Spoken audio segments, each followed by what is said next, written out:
Familia zaidi ya 75 na wakazi wasiopungua 460 wamekabidhiwa kisima cha maji safi kilichofadhiliwa na taasisi ya The Desk and Chair Foundation. Hii ni baada ya wakazi hao kuomba taasisi hiyo iwasaidie kutatua changamoto ya maji ambayo imewasumbua kwa miaka mingi.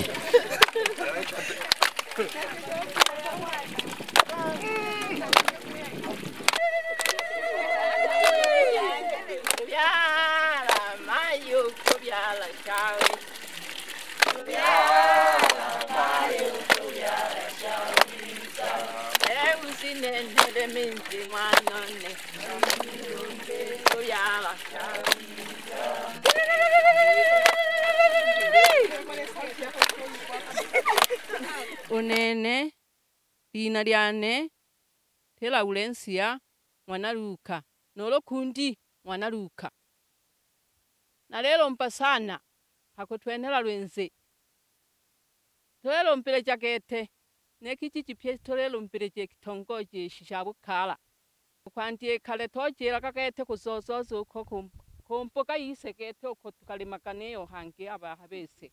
Ametamka tumeletewa kisima kwa anapongeza sana kushukuru idara husika ya maji wametuletea kisima maji wametusaidia tofauti na awali tulivyokuwa tunafuata mbali. Akina mama walikuwa wanahangaika sana kufuata maji, anatumia masaa matatu anaacha shughuli mbalimbali. Kwa ni jambo la kushukuru alichokisema bibi kuletewa kisima karibu maeneo jirani. Kama Yohana Jackson Lugiko ni mkazi wa kitongoji hiki cha Bukala. Tunatoa pongezi zetu kwa wakazi wa maeneo haya ya Bukala kwa kusogezewa huduma ya maji yani kisima ambacho tumekipata kutoka kwenye mradi huu. Maji yamekuwa yametusogelea tofauti na zamani ambapo tulikuwa tunahangaika kufuata maji maeneo ya mbali. Akina mama kweli walikuwa wanasumbuka kutoka kwenye makaya yao kufuata maji kwa umbali mrefu. Lakini sasa hivi maji yamekuwa ya karibu kiasi fulani, ingawa bado tunahitaji kama kutakuwepo na uwezekano hata wa kuongezewa kisima kingine itakuwa inapendeza.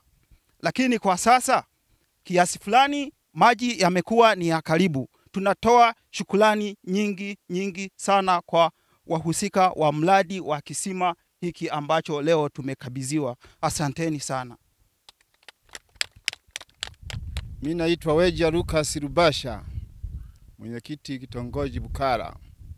Nina kaya 75 na watu 460 katika kitongoji changu.